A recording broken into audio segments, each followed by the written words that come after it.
Okay, soalan saya yang pertama pada hari ni. Okay, Kak Nani kan alumni sekolah Syed 9 ni kan. Boleh Kak Nani kongsikan tak macam pengalaman, experience Kak Nani dekat sekolah ni? Like memang dari sekolah ni memang jadi pengacara majlis ke dari sekolah rendah ke sebelum selepas keluar sekolah menengah? Okay. Hai Cik. Hai Kai Sarah and Afza. Saya Nani Roslan. Cik, terima kasih kerana menjemput saya menjadi tetamu. Cik, tetamu kehormat pada episod kali ini. Ya, saya seorang Niners. Cik, proud to be a Niners. Woo. Sekolah ni seperti mana anda lihat, dia dibuat dari batu, dia keras tak adalah. Tiba jadi seimbang seram kan. Alhamdulillah, actually sangat, saya rasa saya sangat bertuah kerana saya dibesarkan di Shah Alam lah. So ada beberapa sekolah yang saya pergi, tapi saya merupakan batch pioneer, yang pertama di Sekolah Kebangsaan Seksyen 9 di bawah pada tahun 95. Masa tu, zaman tu sebab merupakan sekolah baru, jadi mereka tak ambil pelajar yang ada exam yang penting macam tingkatan 6. So kami adalah pioneer yang pertama, darjah 5 lah. Jadi darjah 5, kemudian saya ambil UPSR darjah 6, dan of course di compound yang sama, saya pun naik bukit sikit, naiklah ke tingkatan 1. Duduk pun depan je, duduk di Sri Maligai. Paling lambat sampai ke sekolah sebab kita paling dekat kan, jalan kaki. Don't try this at home, children. Cewa. Of course, menjawab kepada persoalan Afza, cewa.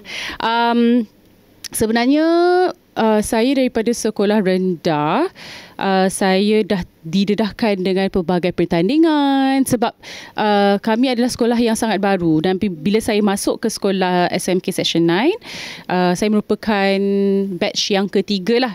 Ketiga kot, 84, 85, 86, 87. Oh, batch yang keempat. Yes, batch yang keempat. Tapi maksudnya yang batch yang paling senior masih lagi ada di sekolah itulah. Sebab masa saya form 1, mereka form 4. Masa tu pun tak ada lagi the big exam kan, as I said before. So tak ada lagi yang masa tu ambil SPM masa saya masuk form 1 lah, tingkatan 1. Jadi sebenarnya daripada dulu, bila sekolah baru, peluang banyak lah sebab kita tak ada legacy. Kita lah yang akan set legacy itu. Jadi peluang memang sangat banyak. Masa tu saya ingat banyak juga audition yang kita buat. Masa tu mungkin pelajar tak berapa ramai. So ada satu time tu yang ada majlis sukan datang, like the whole school pergi try untuk masuk fencing club lah. The whole school, can you imagine? Sebab kita tak ramai kan. Jadi masa tu saya ingat, saya selalu jadi pengacara majlis untuk macam-macam sebab kita ada Cheeryathon. Do you guys still have Cheeryathon? Tak ada. Cheeryathon tu dia macam talent time. Dia macam pertunjukan bakat. Saya suka masuk menyanyi lah. Saya menyanyi dengan Fatih Latif. Korang tak kenal siapa Fatih Latif. Saya menyanyi dengan dia. Tapi saya paling ingat sekali, masa tu saya ditugaskan menjadi pengacara majlis. Masa tu sekolah ni jemput boy band yang terkenal pada waktu itu. I don't know whether you guys kenal ke tidak. Kita jemput VE, everybody. Okay, tolong dengar VE. So masa tu VE dia zaman-zaman Rafiq, apa lagi boy band masa tu jadi masa tu besar lah. It was so big sebab VE kot, macam a boy band sangat besar datang kat sekolah Section 9. So saya ditugaskan menjadi pengacara majlis masa tu. So masa tu satu pengalaman yang cukup baik, tapi malangnya tak ada satu gambar pun. Sedih dah ada, tapi tak tahulah. Masa tu ada je, tapi tak tahulah. Mungkin pada waktu tu kita macam tak terfikir sangat nak betul-betul simpan atau betul-betul ambil gambar, you know. Sebab saya rasa zaman saya, generasi saya ni, kita sangat caught in the moment tau. Kita tak pernah kisah macam untuk is everything macam memory, photographic memory je. So saya macam balik-balikan, kenapa masa tu tak ramai pula yang ambil gambar. Jadi kawan-kawan Niners yang kalau ada bawa kamera ambil gambar, Roger, I want to see my photo with VE on stage. Ya, so itulah pengalaman dia. Panjang jawapan untuk soalan yang pertama. Teruskan soalan yang kedua. Kak Ni, saya nak tanya, bila Nani dapat tahu yang Nani sesuai untuk menjadi seorang voice over artist atau pengacara majlis? Sebenarnya kalau ikutkan pelantun suara atau bakat suara atau pemain suara latar, itu voice over lah untuk bahasa Melayu. Dia datang selepas saya punya kerjaya yang pertama, iaitu wartawan penyiaran. So kerjaya pertama saya adalah wartawan penyiaran. Tapi untuk pengacara majlis itu dah lama lah. It was I think boleh dikatakan salah satu daripada first love first love lah. Sebab menjadi pengacara majlis daripada sekolah lagi. Kemudian masa belajar di universiti pun saya dah jadi banyak pengacara majlis. I think it just comes naturally sebab masa tu pun cikgu-cikgu yang banyak bagi peluang, mungkin dia dah tengok kan budak ni banyak sangat bercakap. Aku denda letak depan dinding pun kau bercakap juga. Kau nak sangat bercakap, kau bagi kau mikrofon. Macam tu. Tapi menjadi pemain suara latar ni, pelantun suara latar ni, dia datang selepas beberapa tahun saya dalam kerjaya yang profesional. Barulah orang suggest, orang nampak lah. Macam kata, tak nak try ke? Begitu. Sama-sama. Okay, macam mana Kak Nani tiba-tiba jadi broadcast journalist. Wartawan penyiaran. Boleh Kak Nani share tak macam mana perjalanan awal? Wow. Sebenarnya saya sebenarnya sangat berbangga lah bila tengok macam wow, you guys have you all punya own tiba-tiba macam ternampak. Hello je. You guys have your own YouTube channel, ada kelab kewartawanan. Saya macam wow, so impressive. Sebab saya rasa sekarang ni masa saya dah ingat pada waktu saya tu dah banyak peluang, dah banyak benda kita being exposed, tapi sebenarnya sekarang ni lagi banyak, which is kudos for you guys. Sebab pada waktu tu saya tak tahu pun nak buat apa dengan hidup saya. Tapi thankfully sekolah ni masa saya tingkatan 3, masa tu sekolah ada buat satu mereka panggil IPT dekat Malaysia ni untuk buat macam career fair. Tapi bukan career fair lah. Abang saya pun dah lupa. Dia bukannya kerjaya. Masa tu IPT ni dia buat booth untuk bagi tahu dekat diorang punya universiti apa yang mereka mungkin lah. Tapi kerjaya panggil benda tu Hari Informasi Kerjaya. So pada waktu tu saya tingkatan 3. Masa tu dah ambil SPM ke belum? Ada ambil PMR ke belum? Tak ingat. Tapi saya dah nampak UIA. Lepas tu saya macam, interestingnya. Kenapa interesting? Sebab saya tengok, ada teater. Masa tu saya suka buat teater. Masa saya tingkatan 3, tingkatan 4, saya tulis skrip untuk teater. So macam aktif lah teater masa dekat sekolah lah. So bila saya tengok, wow, dia ada course untuk teater, bestnya. So masa tu saya dah macam fix, okay, saya nak ambil UIA, specifically this course. Sebab satu, UIA dekat, tak payah pergi mana-mana. Dia dekat PJ dengan dekat Gombak. So I dah fix. So pada waktu tu, itu yang saya sangat-sangat berterima kasih dekat sekolah ni, sebab mereka dah ada buat informasi kerjaya tu. So it really gave me a path. Saya dah tahu dah, okay, jalan hidup saya mungkin saya nak buat benda ni. Tapi kerjaya masa saya tak fikir pun. Saya just fikir saya memang minat teater. So okay, let's just enroll dalam UIA. So masa tu je saya fikir.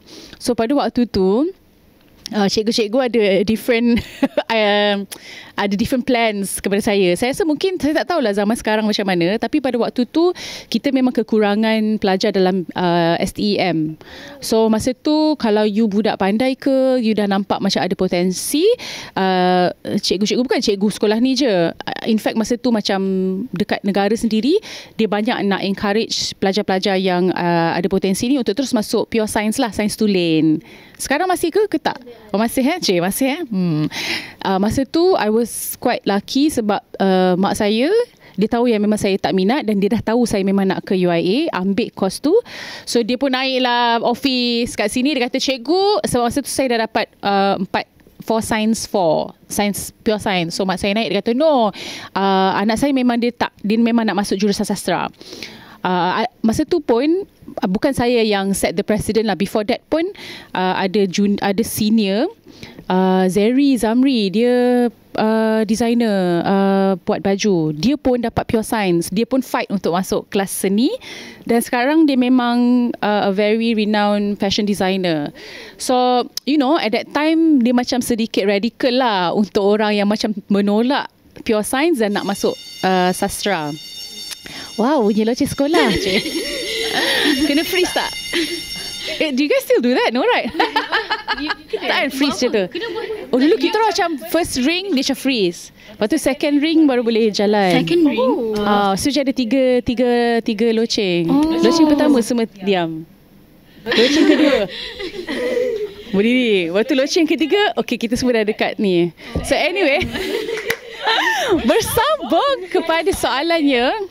Ya Allah, panjang pula cerita aku kan. Soalannya apa kan soalan dia? It's very interesting. So, okay. So, how did I found out that saya punya minat pada wartawan lah? Okay. Lepas tu, saya pun masuklah kelas 4 IK4 lah, sastra lah. Itu pun masa tu mak saya fight, tak nak ambil 10 subjects. Nak tolak. Masa tu kita kena ambil 10 subjects, 10 subjek lah. So mak saya kata no, ambil yang paling sikit sekali. Mak saya memang dia sangat support. Saya memang tak berapa sangat ke arah akademik. So my mother was like, sebab masa saya kecil saya kena diagnose mild dyslexia. So mak saya macam tak payahlah push sangat akademik. Dia memang minat teater semua ni, bagi dia benda-benda macam hands on ni lah. Lepas tu fight. Cikgu kata no. Okay, cikgu kata kita bagi dia turun sastra, tapi kita keep at maths dia, which I failed by the way. So yeah, fast forward, my SPM wasn't that great, but alhamdulillah masa UPU tulis tangan tau. Kita pun tulis tangan kan, ada 10 12 Sekarang 11. I think my time 11 kot. So saya ingat 10 tu saya tulis UIA, dan memang apa yang saya nak ambil yang daripada form 3 tu lah.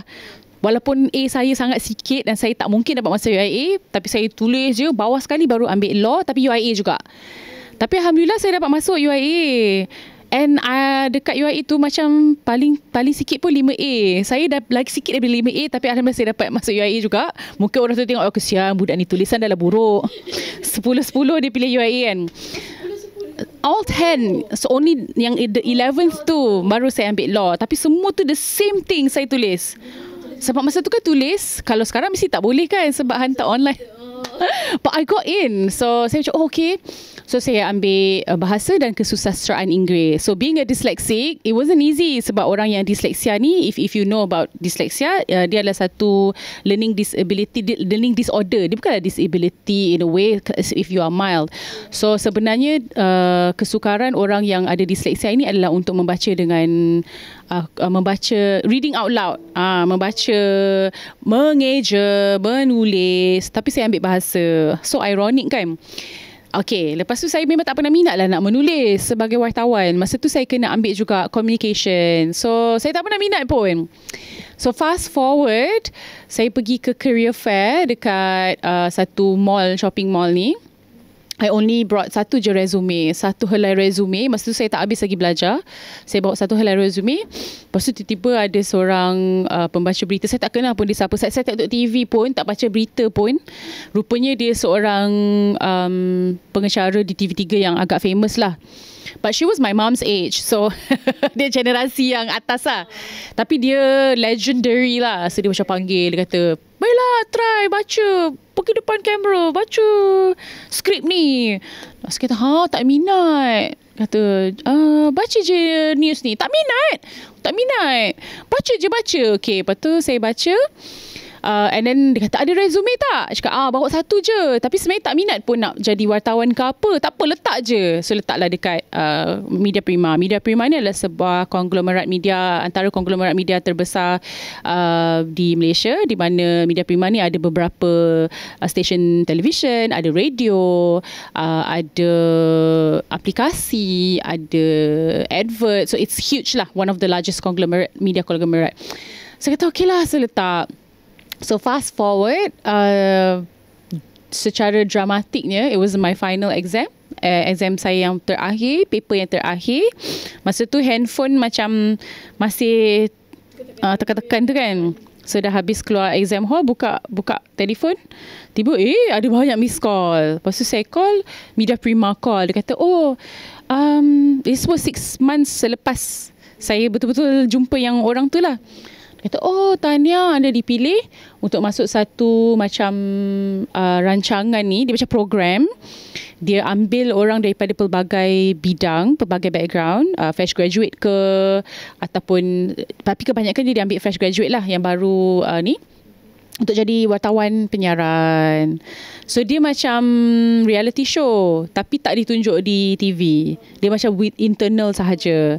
So saya pergi, lepas tu dia kata, masa interview tu kata, awak berminat tak nak menjadi pembaca berita? Tak. Dia dapat. Lepas tu macam, but I got in. Lepas tu dia kata, habis tu macam mana ya kalau awak jadi wartawan, kalau kita hantar awak ke lapangan buat tentang politik, awak tahu apa-apa ke pasal politik? Tak. Saya jujur je, tak. Ya ke? Awak tahu tak PKR tu apa? Parti, apa saya jawab masa tu? Parti apa? Tak apa-apa lah. You know, so I'm like, oh my gosh. Yeah. But then saya dapat, dan saya dapat tu bersama-sama dengan banyak student-student Meskom yang kenal semua orang, yang tahu they watch TV semua. Tapi Alhamdulillah lah, saya dapat best student masa tu. Saya dapat pilih channel mana yang saya nak kerja. So yeah, that was a very lengthy story of how I suddenly menjadi seorang wartawan penyiaran. Panjangnya cerita dia. Dah 80 minit. Good luck in editing that. Itulah sebenarnya bila kita saya kena scout. So tak adalah saya yang pilih sangat lah, sebab I was scouted to be in that industry. And tapi bila dapat tu tak reject? Sebab bila dah masuk tu, sebab bila saya dah tiba-tiba dapat one of the best students masa tu, so saya kata, sebenarnya boleh je tulis berita. Saya kena tulis berita lah masa tu. Lepas tu kata, masa ni macam the best write up. Nani, serius lah. Kalau Kak Nani still pembaca berita ke? Masa tu saya just reporter. So wartawan penyiaran ni dia memang berbeza lah. So wartawan penyiaran adalah the people yang write the news. So pembaca berita ni usually tak semua pembaca berita adalah wartawan lah. So untuk ke depan kamera tu macam usually masa tu macam tak minat sangat pun, biasa-biasa je. Tapi dah lama baru saya jadi pembaca berita lah. Saya jadi wartawan dulu. Siapa yang macam ajar Kak Dani macam mana nak ubah suara Kak Dani jadi marah lah, senang ni lah. Apa semua sedih, apa semua yang sesuai untuk situasi. Contoh recording kan, dia nak suara macam garau-garau kan. Siapa yang ajar Kak Dani cara buat garau semua tu? Okay. So I think saya nak explain lah. Okay, lepas tu bila saya dah jadi reporter tu, sebenarnya bila anda seorang wartawan penyiaran, contoh kan, kalau kita baca paper, kita baca ni, macam mana kita nak tahu siapa wartawan dia? Dia ada byline kan? Tapi macam mana kita nak tahu bila kita tengok berita pukul 8 malam tu, macam mana kita nak tahu siapa yang tulis news tu? Macam mana? Saya tanya awak balik ni. Macam mana? How do you know who is the reporter? Macam mana?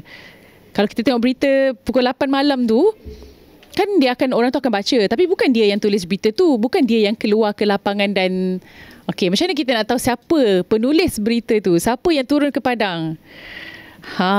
Jeng. Kita tanya dia balik. Tahu cik, tahu macam mana Dia cik? tulis ke dekat bawah sekali tu? Tak ada kan?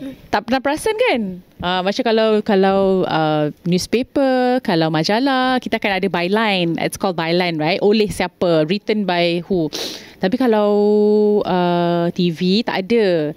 Sebab itu kadang-kadang certain special report yang mungkin lengthy kan, pembaca berita tu akan cakap, wartawan Laporan ini disediakan oleh wartawan ni. Lepas tu dia keluar berita tu. Lepas tu berita tu dia ada voice over wartawan tu kan. Perasan tak? Dia akan cerita dekat lapangan. Lepas tu last kali dia ada stand upper. Baiklah, di belakang saya ini ni. Saya Nur Syazwani Roslan melaporkan untuk TV3. Macam tu. So macam itulah. That is how you sebagai wartawan akan letakkan your credit, anda punya itulah dia, you punya voice over, suara latar anda dan juga stand up anda di dalam berita itu. So secara tak langsung sebagai seorang wartawan penyiaran, itu adalah salah satu job description you lah. Jika anda menjadi wartawan penyiaran, anda kena tahu macam mana nak buat voice over, macam mana nak kena buat stand up, bercakap depan kamera, tulis skrip on the spot, bercakap on the spot. So in a way, to answer your question, untuk menjawab soalan Hafzah, it's just a learning process masa kita bekerja tu. Tapi macam menjadi pemain suara latar untuk komersial, macam untuk radio semua tu, dia datang 4 tahun selepas saya menjadi seorang wartawan penyiaran tu. Lepas tu tiba-tiba ada orang daripada radio, saat saya the same building dengan konglomerat tu kan. Lepas tu ada orang daripada radio, lepas tu dia macam tak nak ke buat voice over untuk iklan? So kata boleh ke? Sebab kan lain, berita kan lain. Berita kan memang dia macam baiklah macam tu. Tiba-tiba radio kan macam-macam, dia kena ikut apa permintaan tu semua. So saya kata boleh ke? Datanglah, datang radio sebab it's the same building, kita turun je level. Datang bagi a few samples, mana kita masuk dalam bank. So voice bank tu, so kalau ada benda yang masuk, panggil, kita dapatlah extra income daripada tu. So itulah di mana itu bermula. So menjawab kepada persoalan macam siapa yang ajar ke apa semua, self-taught kot. Sebab saya tak pernah betul-betul pergi training ke apa ke tak. Panjang kan jawapannya. Tak apa. So Kak Nani, saya nak tanya, apakah cabaran utama menjadi seorang voice artist di Malaysia? Okey, sekarang ini cabaran yang paling utama, sebut tahu kot jawapan dia. Yes, of course. AI kan sekarang ni dikatakan akan mengambil alih. Sebenarnya kan, mana je pekerjaan yang tak diambil alih oleh AI? Apa je? TVET, tiba-tiba promote TVET. Hands-on punya pekerjaan, tapi TVET pun menggunakan AI juga kan. Sekarang ni AI ni siapa yang tak guna AI? Soalannya adalah siapa yang tak guna AI? Semua orang guna AI kan. I think parents kita pun secara tidak langsung diorang guna AI sebenarnya, tapi diorang yang tak sedar. Tapi of course pemain suara latar ni antara salah satu kerjaya yang kita macam dinosaur. Kami ni macam dinosaur. Lepas tu dia macam nampak meteor ni tengah nak hit. Kita dah nak jadi extinct dah ni. Kita dah nampak dah meteor ni. You know, kita dah boleh foresee yang kita punya kerjaya ni akan extinct. Tapi of course kita manusia ni, kita kena resilient kan. Kita kena tahu, kita kena be kreatif.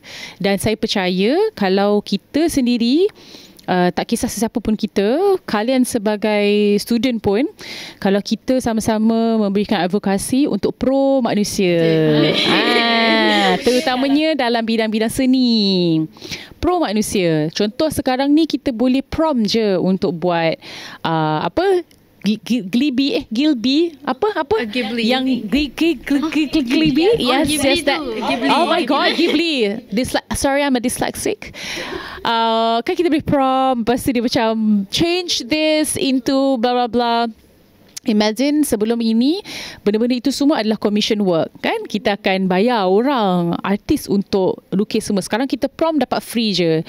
Benda tu memang it's all fun and games, kecuali kalau anda berhenti sekolah dan memilih kerjaya itu. Macam perasaan you nak jadi illustrator, you nak jadi seorang tapi you dah foresee kan, you dah nampak dah ada korang nak commission aku buat kerja-kerja ni, ada korang nak ni.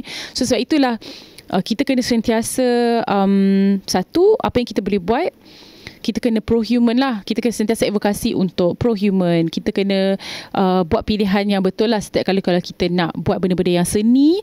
Kita pilih manusia dahulu. Walaupun manusia ni mungkin lebih mahal ke, lebih apa pun, tapi kita kena advokasi itulah.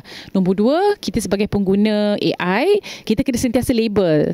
Sekarang ni kan kalau kita buka YouTube pun kan, dia punya iklan pun tiba-tiba je Label by AI. Tapi tak ada label lagi. Kita masih lagi tak ada regulasi untuk label.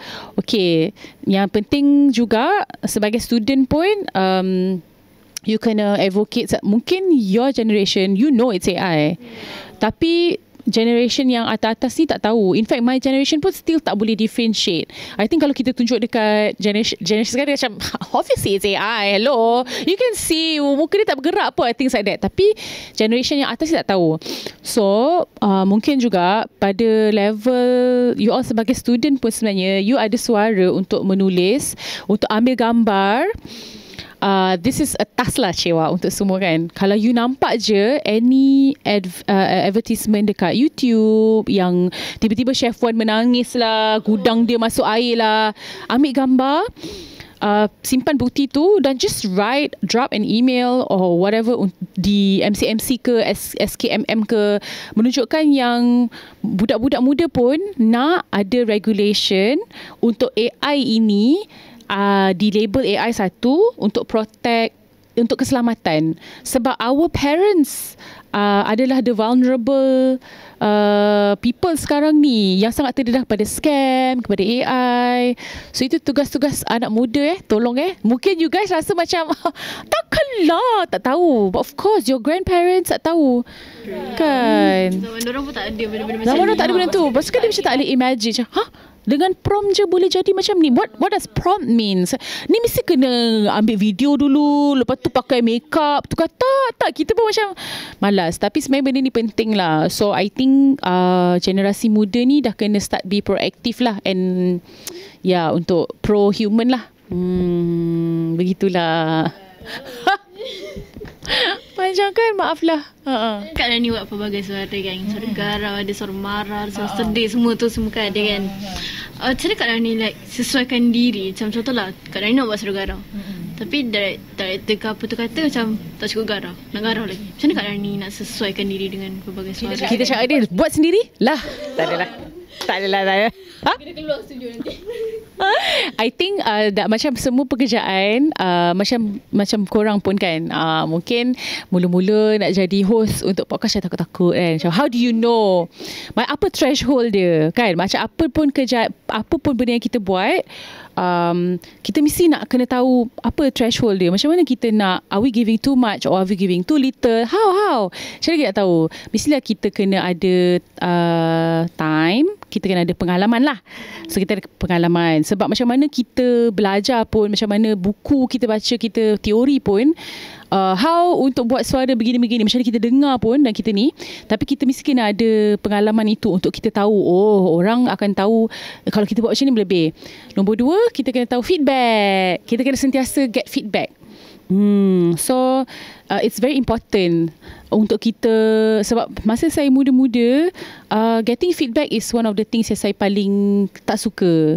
Kita tak suka macam kalau kita, pernah tak you macam tanya dah habis bukan, kita postmortem, kita tengok balik. I'm sure you tak tengok balik kan video-video you. Kita tengok balik. Tengok balik. Tengok tak? Tengok. Tak cringe Tapi adakah kalian tanya macam cikgu, apa yang saya boleh improve? Over tak?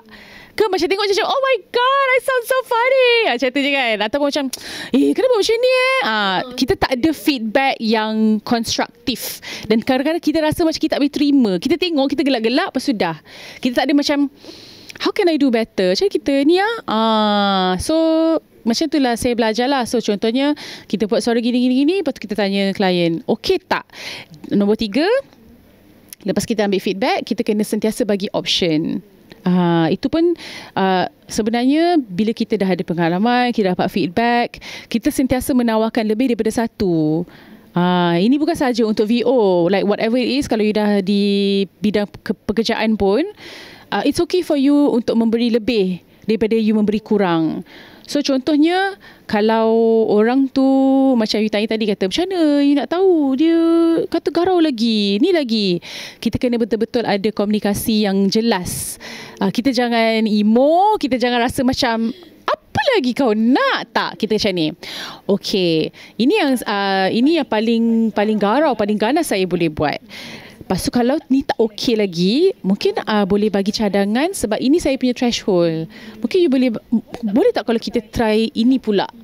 So kita bagi dia option. Macam tu lah. Begitulah adik-adik. Lah. Okay, next question. Anak-anak lah. Dah level mak-mak dah ni. Okay, next question. Project Voice manakah yang paling meninggalkan kesan dalam kejayaan Nani? Alah, tak berjaya lagi. Saya belum percaya lagi je. Macam mana, kesan yang positif ke kesan yang negatif, Syewa? Positif lah. Saya rasa kan sebenarnya yang impactful lah, saya bagi yang impactful lah Mungkin yang impactful, believe it or not, bukanlah sesuatu yang saya dibayar. Tapi mungkin TikTok kot. The random content yang saya buat, yang saya upload di TikTok, sebenarnya itu yang memberi satu impact yang besar. I think titik permulaan saya sebenarnya dalam kerjaya seni suara ni adalah kesan daripada menjadi tular di TikTok. Itu yang paling impactful. Sebab daripada itulah yang saya terus berkecimpung lebih banyak lagi dalam seni suara lah.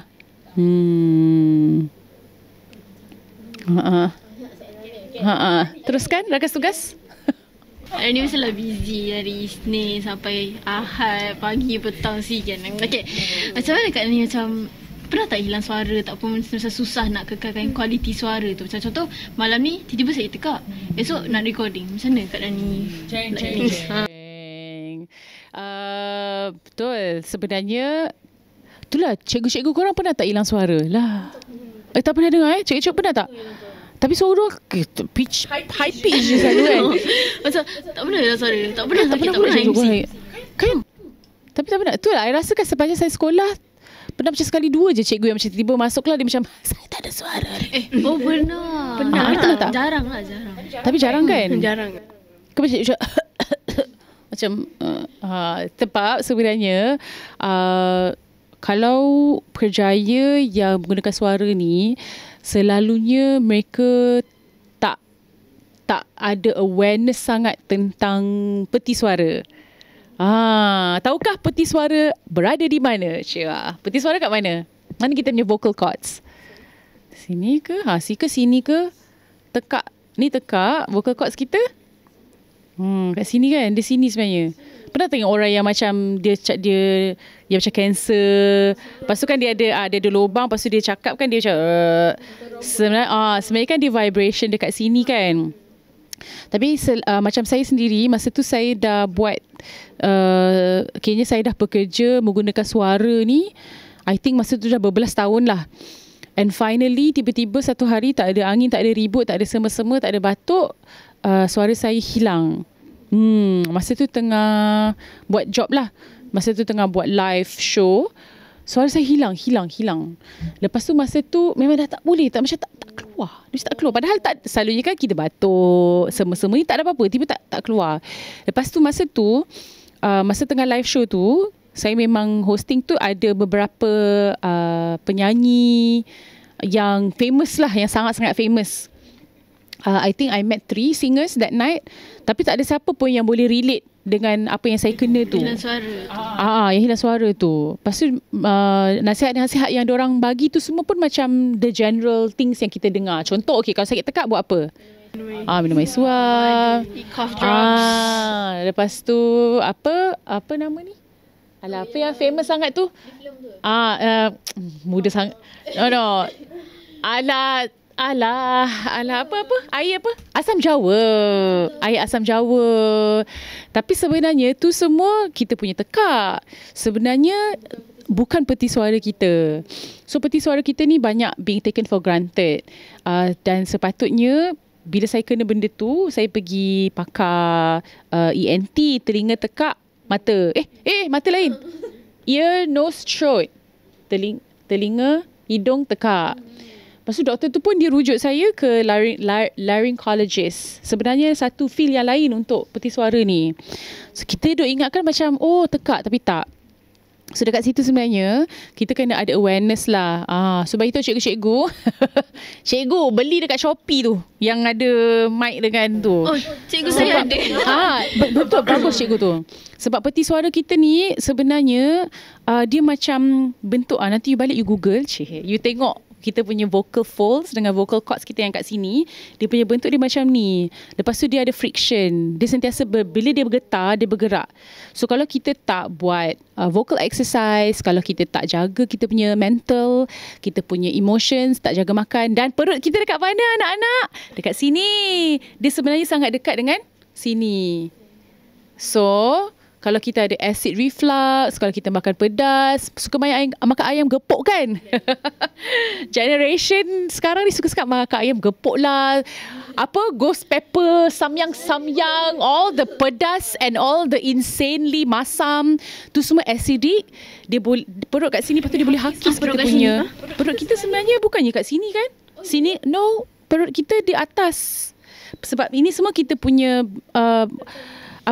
usus besar dan usus kecil kita. Ni usus. Perut kita sebenarnya, anatomi kita, perut kita dia sebenarnya dekat atas. Dia bukannya dekat sini. Bawah ni kita punya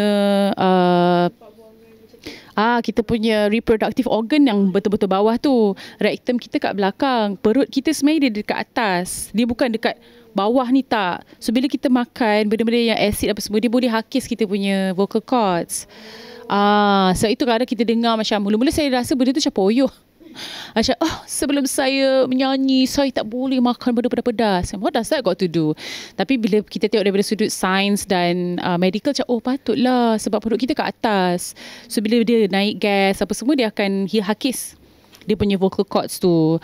So actually memang kita kena sleep betul-betul, kita kena tidur okay. Lepas tu masa tu saya ada vocal cord injury lah, sebab saya banyak guna saya punya ni tanpa practice vocal hygiene. So vocal hygiene ni dia bukan masuk kebersihan, tapi vocal hygiene ni maksud dia you kena buat certain vocal exercises. Kalau you banyak guna suara, sebenarnya cikgu-cikgu pun kena buat tau. Cikgu tolong cikgu yang dengar, cikgu jangan bangun terus okay sekolah, tak boleh, okay kelas, tak boleh.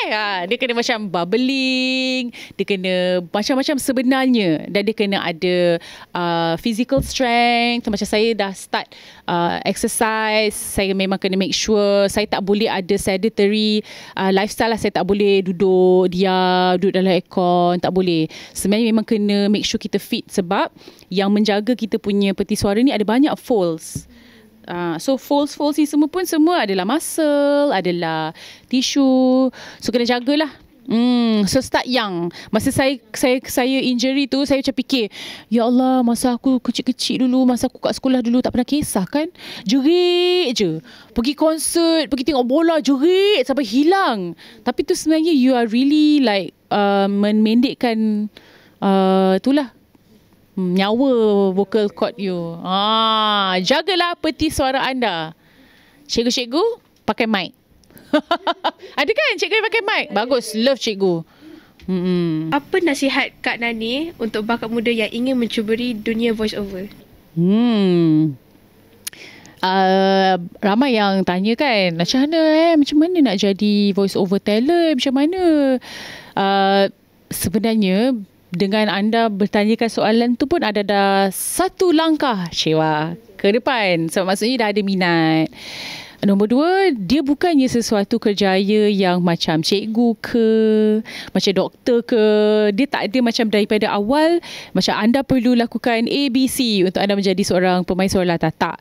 Sebenarnya sekarang ni market atau permintaan untuk pemain suara latar ni sebenarnya banyak. Dan sebenarnya bidang ni dia ada banyak sangat dia punya niche dia sangat banyak. Okey, apa agaknya pendapat you all lah, pendapat Kaisara dengan Afzal kan? Dalam voice over ni sebenarnya apa lagi benda yang memerlukan voice over? Okey, iklan radio lagi? Animation punya ni. Okay, good. Lagi?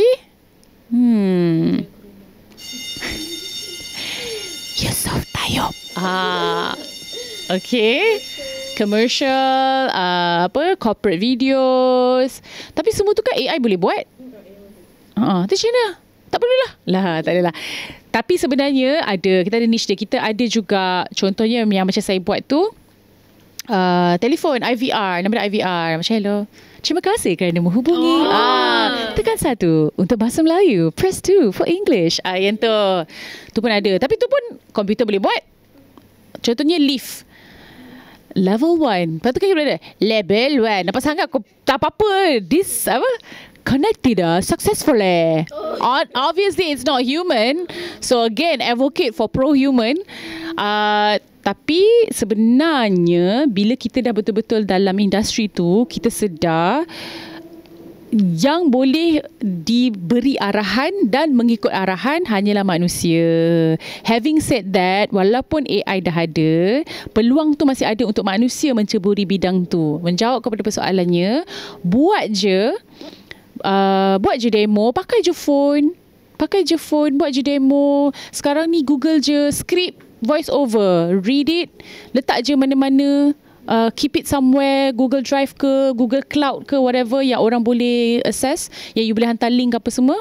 Itulah you punya produk lah. Suara you dah jadi produk you. Itulah dia.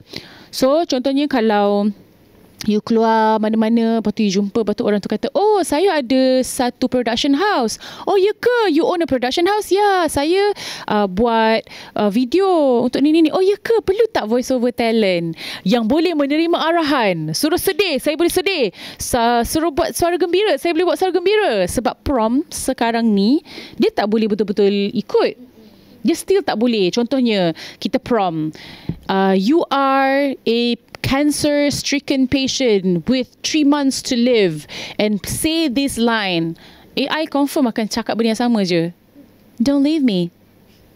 Alright, I will add some sadness into the voice. Don't leave me.